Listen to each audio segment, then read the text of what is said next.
अपनी यात्रा के दौरान राहुल गांधी की पानीपत में सभा और ये तमाम नेता कांग्रेस के यहाँ मौजूद, और इन नेताओं से प्रश्न यही कि हरियाणा तो ठीक है, चलिए हरियाणा में तो मजबूती है कांग्रेस की, और यहाँ कभी सत्ता पक्ष में रहे कभी विपक्ष में भी रहे, तो यहाँ से क्या संदेश है?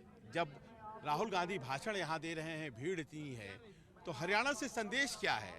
कैसे महंगाई का मुद्दा एक तरफ, दूसरी तरफ मंदिर भी है, दूसरी तरफ प्रधानमंत्री मोदी की छवि भी है।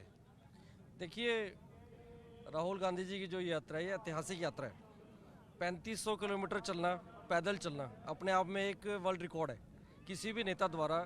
सबसे पहले ये महात्मा गांधी जी ने डांडी यात्रा करी थी, वही 15-20 किलोमीटर की थी, लेकिन जो ये यात्रा है ये 3500 किलोमीटर की यात्रा है। इस यात्रा से संदेश ये है पूरे देशवासियों को कि अब इकट्ठे होने का समय आ गया। मोदी जी सिर्फ कह रहे हैं, जमीनी स्तर पर कुछ भी नहीं करके दिखा रहे हैं। अगर करने की बात आ रही है तो सिर्फ हिंदू मुसलमान कर रहे हैं इलेक्शन के दौरान, या आपस में लड़वाने का काम कर रहे हैं।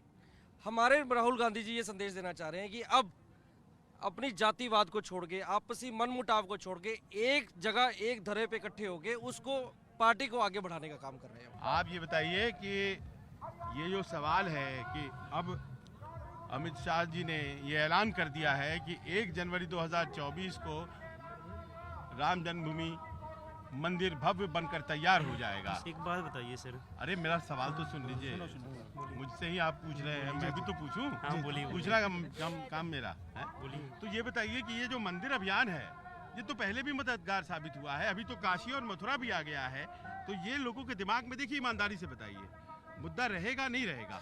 देखो सर, मुद्दे तो ये इनके हैं ही कभी से, ये नहीं, मंदिर इनके बनेंगे, नहीं, मस्जिद लोगों बनेंगे, की बात लोगों कर की बातें हैं। हाँ। लेकिन पहली बात है, मैं युवा हूँ, युवा होने के नाते मैं एक ही सवाल करता हूँ कि बेरोजगारी, हरियाणा की बातें ही कर लेते हैं हम, बेरोजगारी कहाँ है? हमें मंदिर मस्जिद क्या लेना, वो तो है ही, वो तो पूजनीय स्थल है ही, लेकिन बेरोजगारी कहाँ? मतलब आप सोच के देखिए, 2019 के बाद हरियाणा में कोई भर्ती नहीं है, 2013-14 के बाद कोई जेबीटी की भर्ती नहीं है, 22 लग गया, कहाँ है? मतलब हरियाणा इसकी गवर्नमेंट से ये सवाल है। चलो मोदी जी तो बड़े हैं, चलो बड़े मुद्दे हैं, लेकिन यहाँ छोटी सी सरकार है ना, हरियाणा छोटा राज्य है इंडिया का, लेकिन यहाँ ये देखिए ना आपकी मतलब बेरोजगारी किस स्तर पे पहुंची है। पिछली दफा चुनाव कब हुआ था हरियाणा में? 2014 में, 19 में हुआ था ये जो। हाँ, आपने 2018 की बात बताई कि भर्तियां नहीं हुई, उसके बाद भी चुना गया इस राज्य में। कहाँ चुना गया सर? कहाँ चुना गया? भारतीय जनता पार्टी की सरकार। सुनिए, 40 वोट है, गठबंधन में बैठी है यहाँ पे गठबंधन में बैठी है। नहीं सर, नहीं, धोखा। मनमोहन सिंह भी बैठे थे।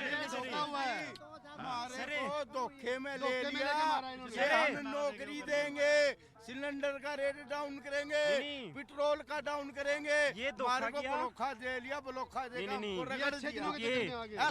ये धोखा किया दुष्यंत चौटाला ने। दुष्यंत चौटाला ने कह के बीजेपी के खिलाफ वोट ले ली और वहीं पे जाके मिल गई। ये क्या बात था? गठबंधन में बीजेपी के साथ कर लिया उन्होंने, बीजेपी के खिलाफ बोल के वोट ली और वहीं जाके मिल गई। ये क्या बात थी? हरियाणा के लोगों के साथ तो ये धोखा हुआ है। सर जी, उसका प्रयोग किया ये देखिए ना आप सर, फैसला नहीं है जनता। और आप मुद्दे क्यों बदल रहे हो सर? बेरोजगारी पे आइए ना, आओ ना, पीक पे है, कहाँ जा रही है? नौकरी क्यों नहीं दे रहे हैं लोग? महंगाई जा रही है। आप रुकिए, 2019 में हरियाणा पुलिस, ईमानदारी से मैं बताता हूँ, ये सारी बातें वोट के वक्त मैटर करती हैं क्या? बिल्कुल करती है सर, बिल्कुल। एक बात बताइए सर, या भावनाओं में? नहीं, भावनाओं में नहीं सर, मैं आपको एक सच्चाई बताता हूँ, शायद आपको नहीं पता होगा। 2019 में हरियाणा पुलिस कांस्टेबल की भर्ती हुई थी, बहुत सारे टीचर्स ने रिवोल्यूशन भी चलवाया है, आज तक भी ना 2022 लग गया है, बच्चों की ज्वाइनिंग ही नहीं होली है। कह रहे हैं हाई कोर्ट में पड़ी है भर्ती, वहाँ स्टे लगा हुआ है, यहाँ स्टे लगा हुआ है, तो कर क्या रहे हैं सर ये? आप सुनिए, HCS मतलब कोई भी HCS अफसर होता है, वो SDM लगते हैं, DSP लगते हैं, वो पेपर भी लीक हो गए। ये सोचिए आप, हरियाणा में जज के पेपर लीक हैं, जुडिशरी के पेपर लीक हैं।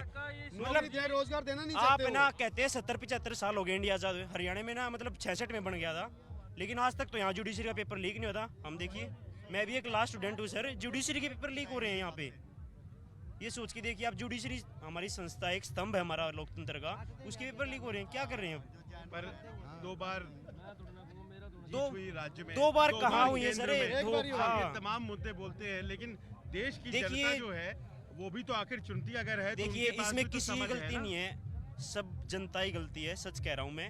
हमारे पास जब तक विपक्ष नहीं होगा ना, तो ऐसे ही मुद्दे चलते ही रहेंगे। हमारे पास विपक्ष ही नहीं है सर, कहाँ है विपक्ष? लोगों ने वोट ही नहीं दी विपक्ष को, तो छोड़ा ही नहीं, सारी वहाँ डाल दी। ये जनता की गलती है कि सारी वोट वहाँ डाल रहे हैं, चाहे कांग्रेस आए चाहे बीजेपी आए, लेकिन विपक्ष होना चाहिए हमारे देश में, ये होना चाहिए।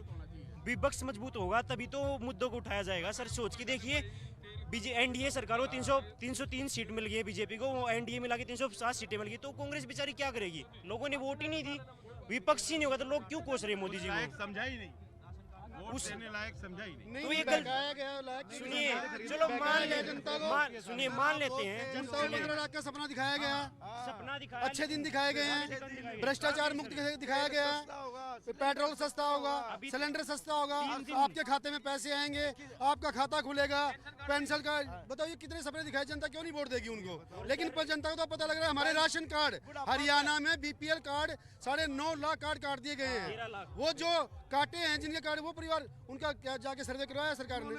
उनका सर्वे कराते, अगर बीपीएल लायक हैं तो उनके रखते, अगर नहीं होते तो उनको काट देते। मगर वहीं ऊपर से ऑर्डर मिला काट दो, तो वो लोग कहाँ जाएंगे जो लोग दाने दाने के लिए फिरते हैं? मैं कहता हूँ एक केजरीवाल है, उन्होंने क्या किया है?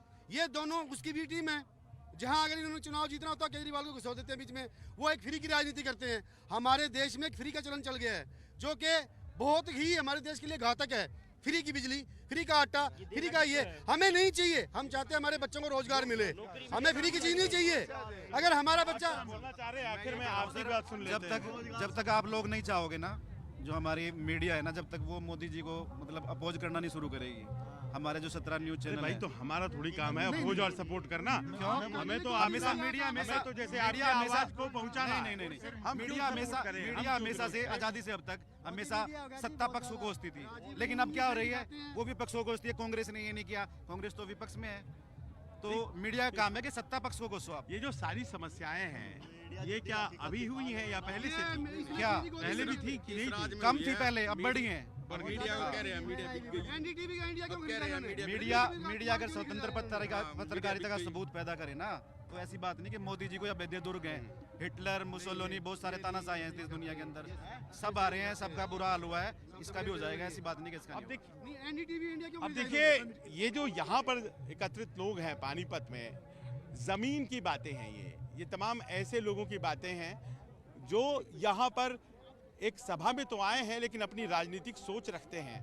और उनमें से किसी एक भाई ने ये ज़रूर कहा है कि साहब ऐसा है कि अगर बटे रहे तो फिर हार होनी है, और एक साथ होने पर ही जीत होनी है। अब ये राहुल गांधी की लाइन है, क्या लोगों तक पहुंच गई है? ये फैसला आप पर।